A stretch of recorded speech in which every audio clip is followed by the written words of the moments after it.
Hi everyone, welcome back to another episode of the mdlove podcast. Today is Saturday, March 15th. Today we're continuing our series of me reacting to Loving Neverland.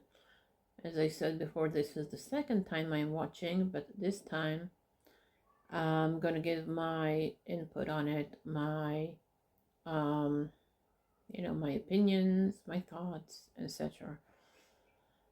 So today we are going to learn about the story from 1993, about the Chandler family, how they got into MJ's life, what was exactly the relationships there, how this even Chandler, the father, how and why he decided to get money from MJ, etc. So yeah, we're gonna learn the whole story. So get your tea, coffee, hot cocoa, whatever you like, your popcorn, and let's start.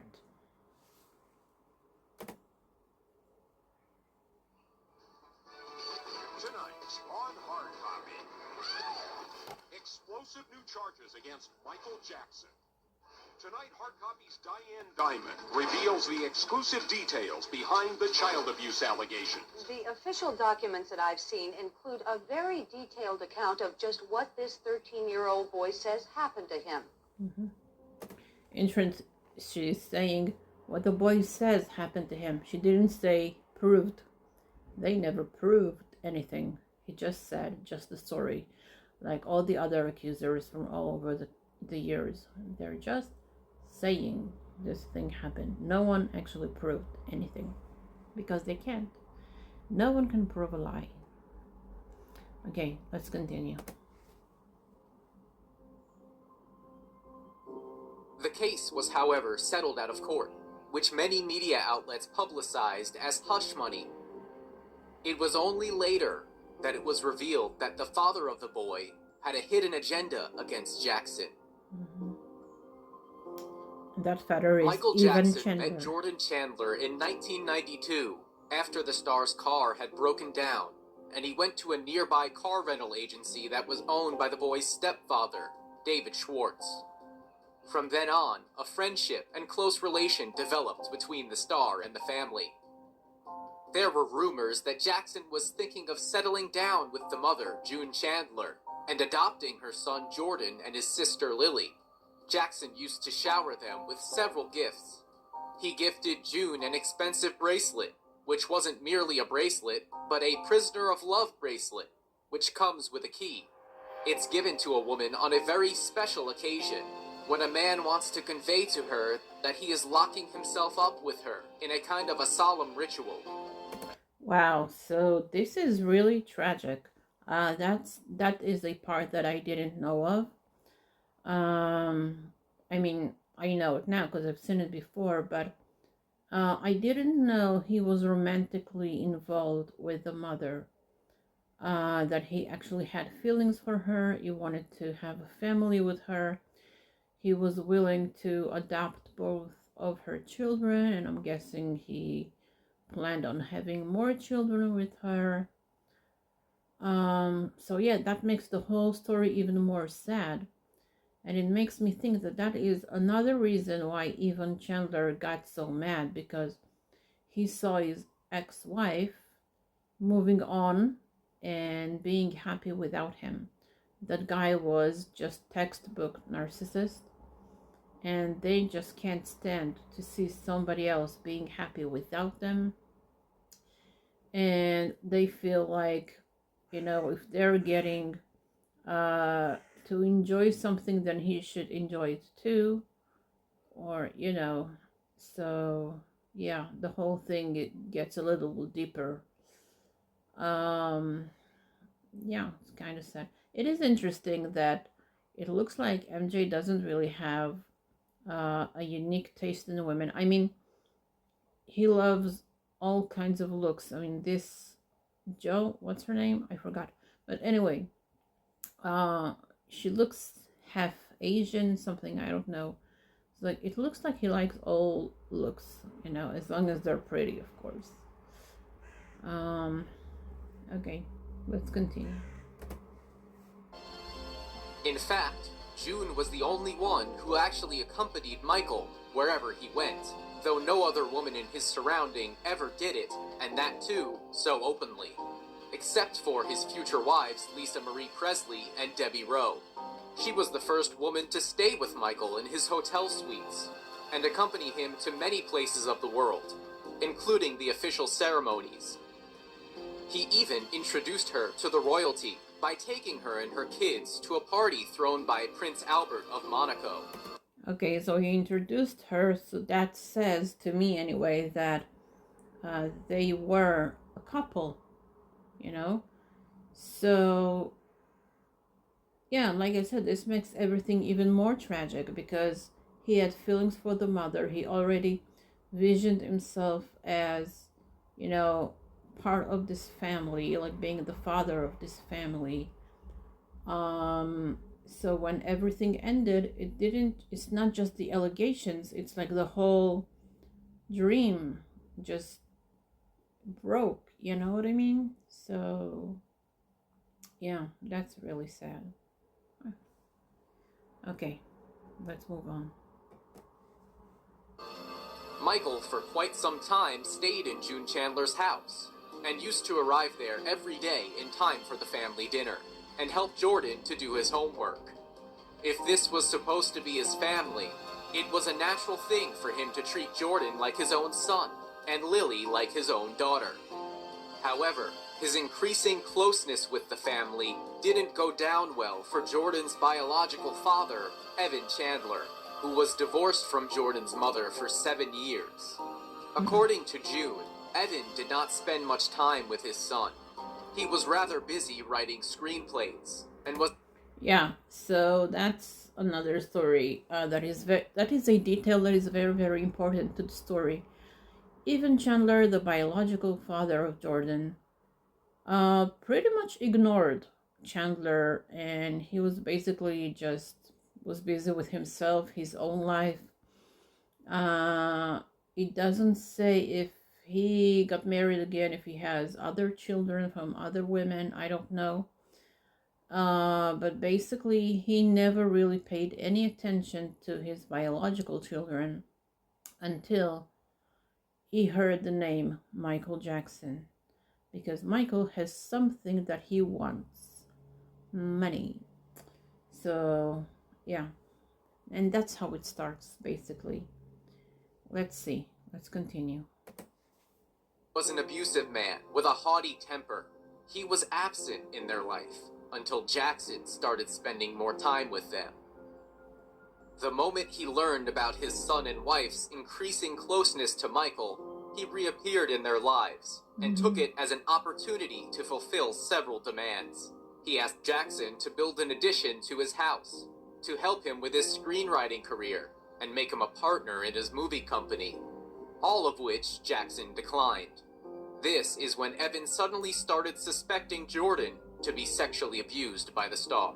No. Okay, let's make things clear. He didn't start suspecting.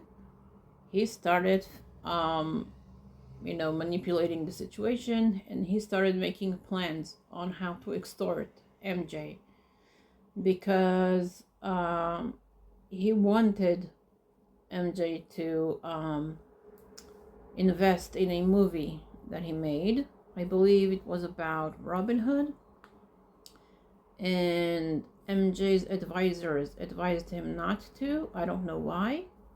Like, from what I heard, Michael wanted to invest in this movie. The advisors said no. By the way, terrible advisors. They advised him about that, and that got him in trouble.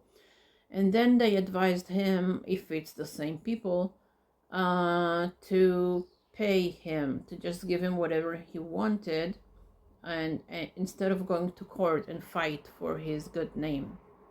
So whoever those advisors are, I hope you guys are burning in hell because you ruined MJ's life with your advice. So yeah, this whole story is really tragic, and the fact that Michael decided to listen to those people instead of listening to himself, because at the end he knew better. He should have listened to his own guts. He really did knew better, and he wanted to fight, and he did wanted to invest in that movie. And maybe, just maybe, if he did invested in that movie, that this whole thing wouldn't have happened. Even though this Chandler guy just would continue to just ask for stuff, or actually demand for stuff. So, we will never know. But anyway, that was like over 30 years ago, but still it is very important, because people till today are trying to convince the world that Michael is a child molester. Okay, let's continue. Jordan, despite demands from Evan, refused to call his father on Father's Day. Because of his repeated refusal to return his phone calls, Evan Chandler left a threatening message on June Chandler's answering machine. Evan attributed Jordan's refusal to talk to him to Jackson's influence on the boy. That just shows how detached he is. Like, he wasn't part of Jordan's life.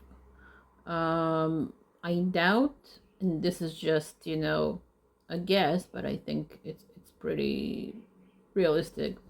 I doubt if he ever called him on his birthdays, holidays, whatever. Who knows? Maybe he only saw him once a year. Maybe, I don't know. Anyway, it's pretty obvious he gave no attention to his own child, and then he demands him to talk to him on Father's Day, as if he acted like a father. He did not. So that just shows how he demands everything from everyone but gives nothing back. Who makes no effort to,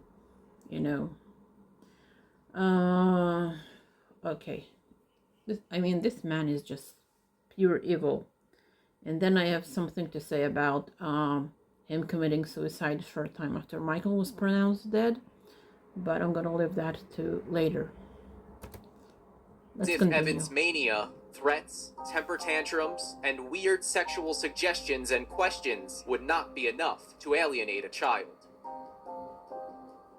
Jordan's stepfather, David Schwartz, then recorded 3 telephonic conversations he had with Evan Chandler, which reveal his wrath against Jackson. This is a very, very important evidence. This shows how this man thinks, how he operates, and this is something that the media, mainstream media, will never reveal to the public, because they have a story to tell, right? They want to lie to the public. But listen to his recording, him saying what and why he wants to revenge MJ. This man is going to be humiliated beyond belief. He will not believe it. He will not believe it for him. And I don't know if it's clear, so I'm just going to say this is what he says. This man, meaning Michael, is going to be humiliated beyond belief. He will not believe what's going to happen to him. Okay, he's already planning a revenge. Why? Let's hear. Beyond his worst nightmares, sell one more record. If I go through with this, I win big time. I will get everything I want, and they will be destroyed forever. I win big time, as if this is some sort of a game. Destroying a man's life is a game that he must win in. A narcissist or not? Yeah, absolutely. And I will get everything I want. And what is everything that he wants? Money. Yeah. He wants everything. He wants to give nothing, but he wants to get everything. Narcissist, evil man.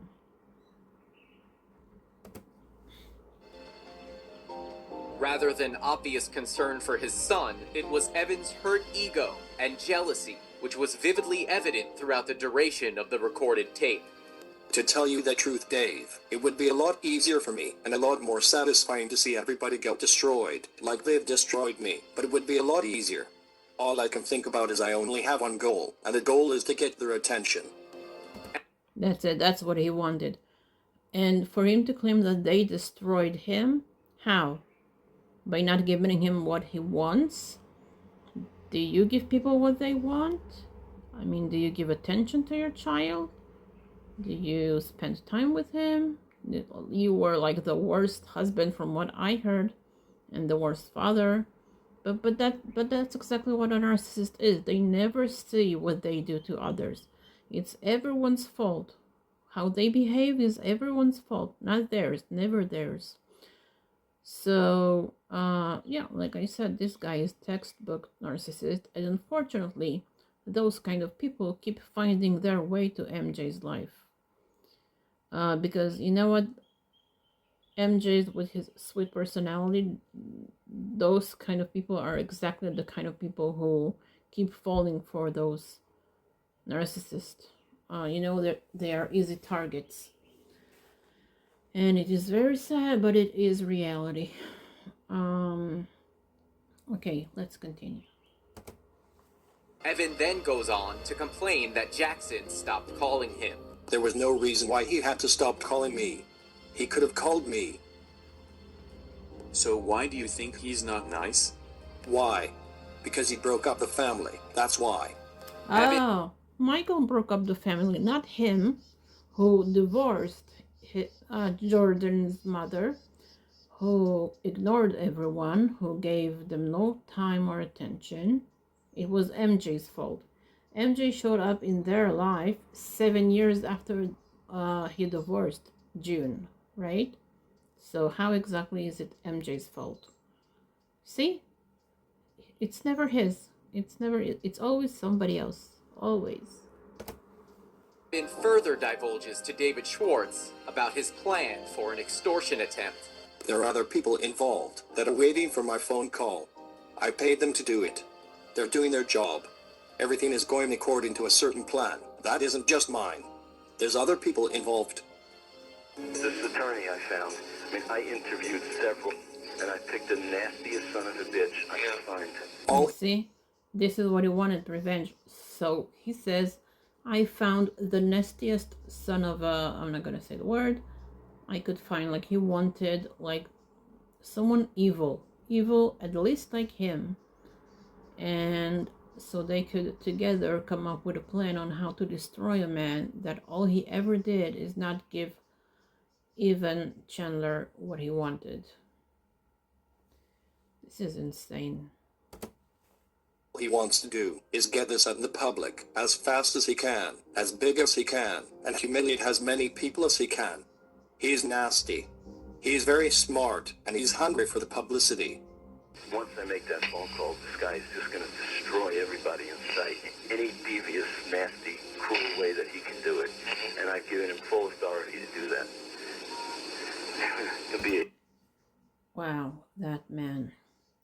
So I don't know if you heard, but he says, I mean, once he make that phone call, he means to that nasty lawyer, this guy just going to destroy everybody in sight in any devious, nasty, cruel way that he can do it. And I've given him full authority to do that. I mean, do you hear what this guy is saying? Do you understand who we are dealing with? And by the way, let me remind you, when he made those accusations against MJ, he didn't go to the police to file a report.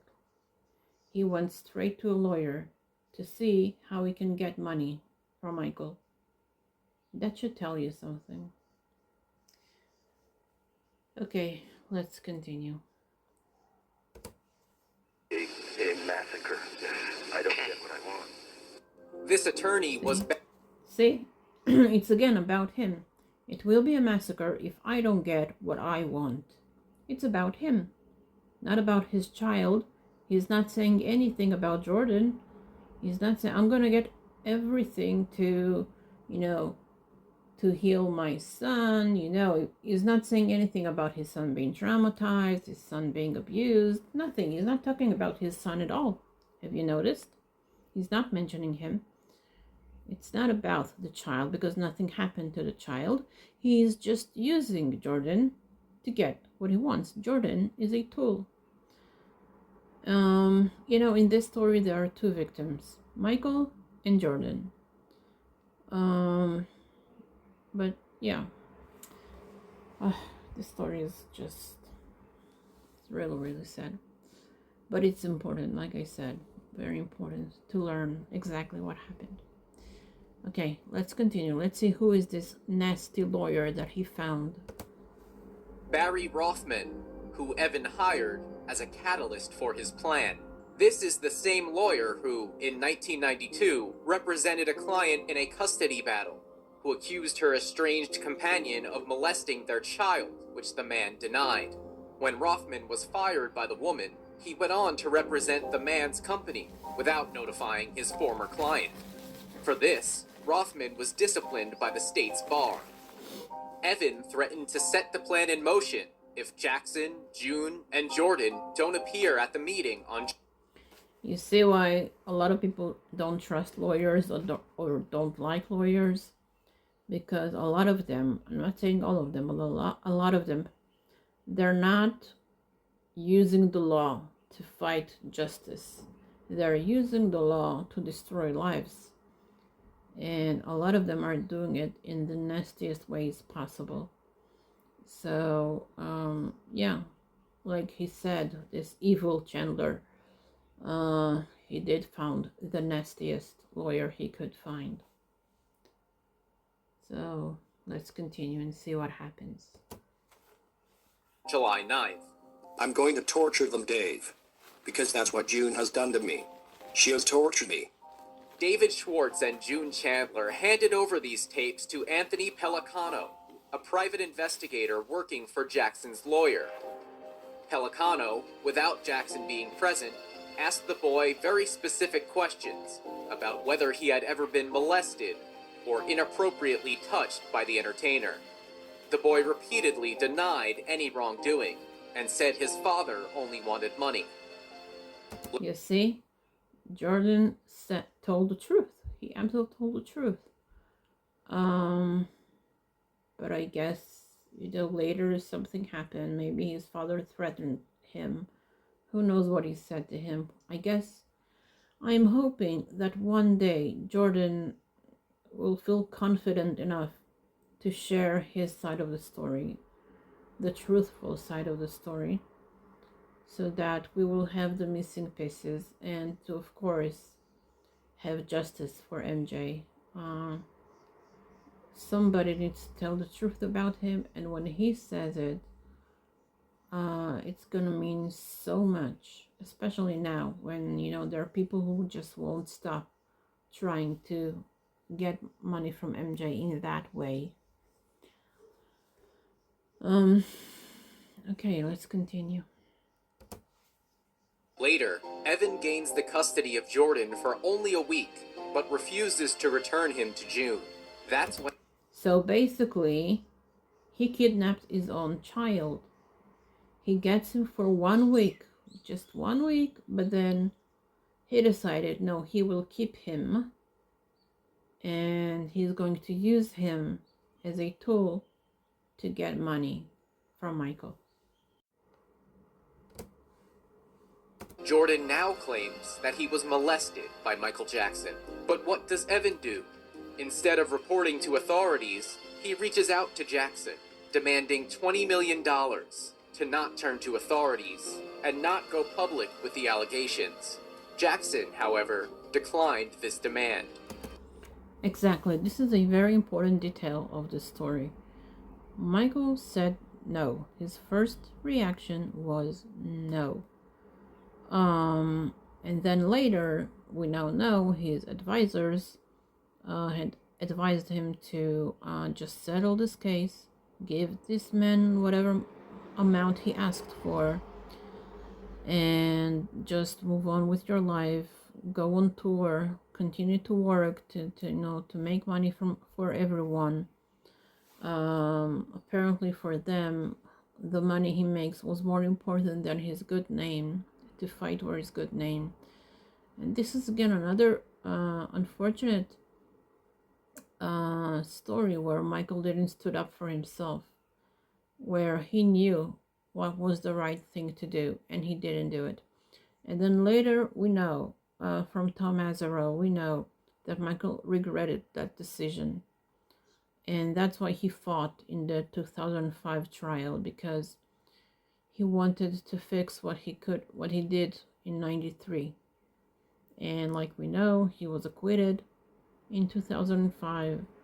And that should tell you everything, pretty much. Michael is innocent. He was always innocent. When he fights for justice, justice prevails. So, but then, of course, because he didn't in 93, then, the media celebrated on that. And that's when, they started calling him a child molester and, suspect him and whatever. But yeah, I mean, it started there.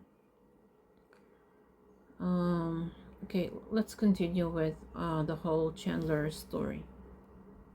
Let's see what other details we can learn about this story. It is clear that Jackson had plenty of opportunities to pay off the Chandlers and to stop them from going to the authorities had he really wanted to. However, he refused to do so. Why would an individual who's guilty of a crime not pay off his victims right away in order to silence them and prevent the allegations from being reported?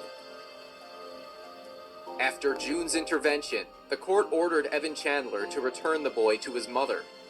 As an answer to the court order, and frustrated by Jackson's refusal to pay him off, Evan was left with no choice but to go public with his allegations. So when he didn't get his way, he made things even worse. He was like a child with a tantrum. If he doesn't get what he wants, then, he will scream and kick and just make everyone around him miserable as long as he get what he wants. A narcissist. I know, I've said it a billion times before, I'm going to say it again. A narcissist. They're evil, evil people.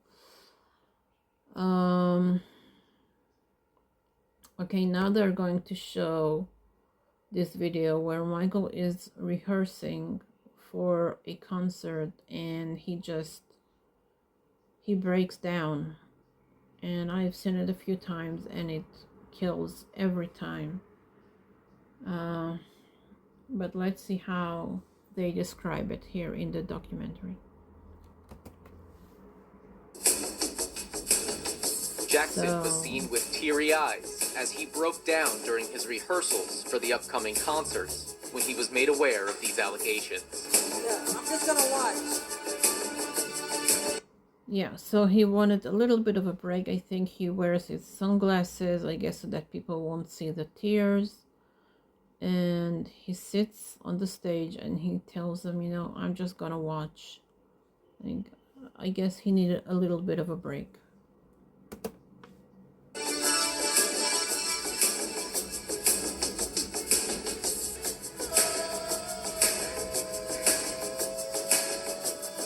So he's sitting on stage and his head is kind of down.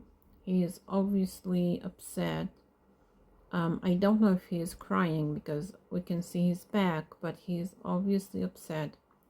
He can't continue the rehearsals. This thing really got to him.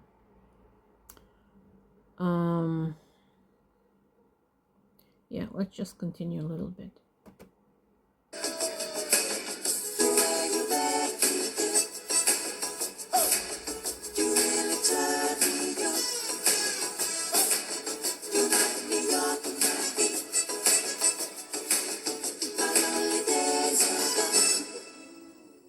Okay, so somebody came to comfort him. This is really heartbreaking. Okay, I have two things to say about this. So, basically, when those advisors told him that he should pay, because this whole thing can take 7 years. This is what Michael said in that interview with Diane Sawyer. He said that the lawyers told him this is going to take 7 years. Now, I don't think that is true. I don't think this would have taken 7 years because From what I know, even Chandler was in financial troubles, so who would pay for, how could he keep a lawyer for 7 years? I doubt that. That nasty lawyer he found, eventually if he wouldn't be paid, he would become nasty to even Chandler and maybe even sue even Chandler. I mean, if Michael would actually go and take this guy to court, he would have destroyed him. I believe that. He would have destroyed him. He would have destroyed his lawyer.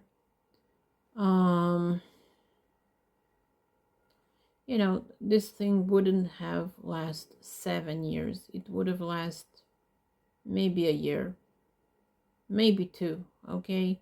But not 7 years, not that long. And I believe that Michael would have won eventually, because that guy, Chandler, as evil as he is, I don't think he would have had the stamina to keep up with this. And one more thing that I wanted to mention.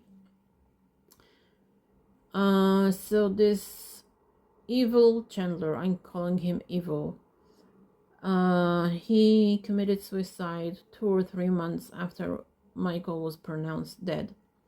And everyone, well, not everyone, but some people say that he did it because he felt guilty about this story. Here's my opinion. Bullshit. A man, a narcissist like he is not capable of feeling guilty about anything.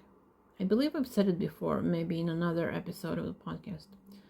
A man like him is not capable of feeling guilty about anything because it's everyone's fault. His behavior is everyone else's fault. Nothing is ever his fault. He's not responsible for anything. They make him do it,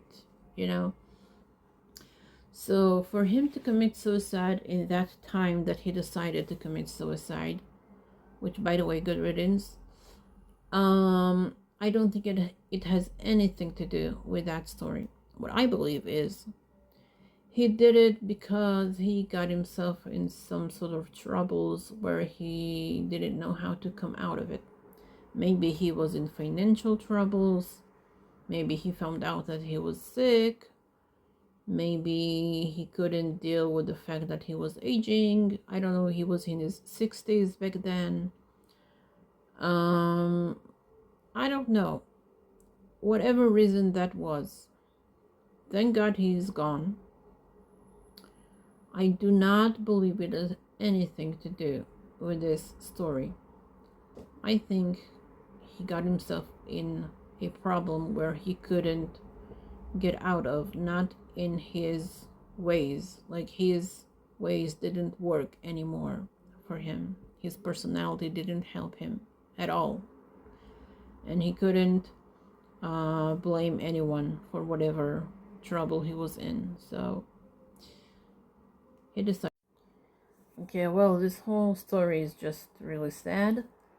Let's end this episode hearing MJ defending himself and trying to explain the story to the public, even though he couldn't give us details of what happened exactly.